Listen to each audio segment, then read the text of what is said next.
আমি বানাবো অনুষ্ঠান বাড়ির মতন চাটনি। তার জন্য আমি নিয়েছি টমেটো চাটনি, যেহেতু কম বেশি হলেও টমেটোটা থাকবে, কারণ এটাই হচ্ছে মধ্যমণি চাটনির। আর এদিকে নিয়েছি চেরি, খেজুর, আমসত্ত্ব, কিশমিশ আর আলু বোখরা। এগুলো আমি সব ভালো করে জলে ভিজিয়ে রেখেছিলাম, দিয়ে ধুয়ে নিয়েছি ভালো করে। আর লেবু রেখেছি। আর এদিকে নিয়েছি 5 ফোড়ন, তেজপাতা আর গোটা শুকনো লঙ্কা। এটা আমি একটু কাঠখোলায় নেড়ে নিয়েছি। এটা আমি গুঁড়ো করে নেব। এইভাবে করলে চাটনিটা কিন্তু টেস্ট হবে খুব ভালো। এবার দেবো আমি ফরচুন সর্ষের তেল।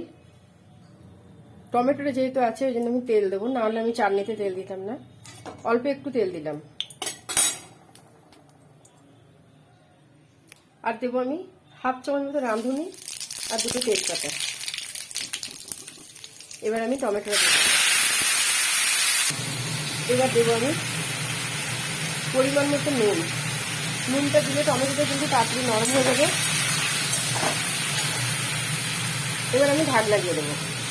এদিকে আমি মশলাটা গুঁড়ো করে নিই, এটা তখন সিদ্ধ হোক। এবার টমেটোটা সিদ্ধ হয়ে গেছে, আমি একটু ভালো করে টমেটোটা ম্যাশ করে নেব।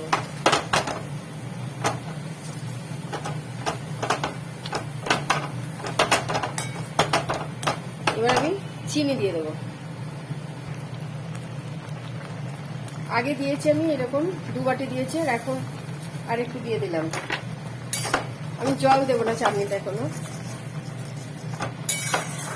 চিনিটা ভালো করে গলে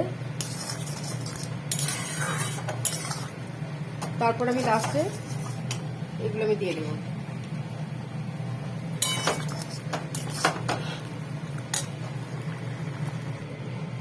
এবার আমি এগুলো সব দিয়ে দিচ্ছি। আমসত্ত্ব, কাজু, কিশমিশ আছে, চেরি আছে, আলু বোখরা আছে আর খেজুর আছে।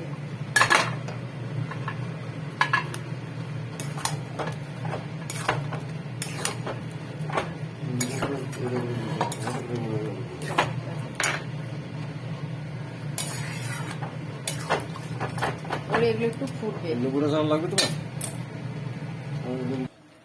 চাটনি রেডি। এবার আমি ভাজা মশলাটা দেবো।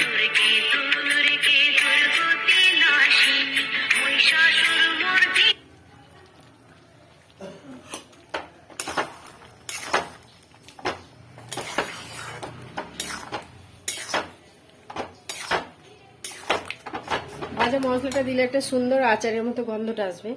আর দেবো একটু পাতিলেবুর রস। লেবুর রসটা দিলে কিন্তু চাটনিটা ফ্রেশ হয়।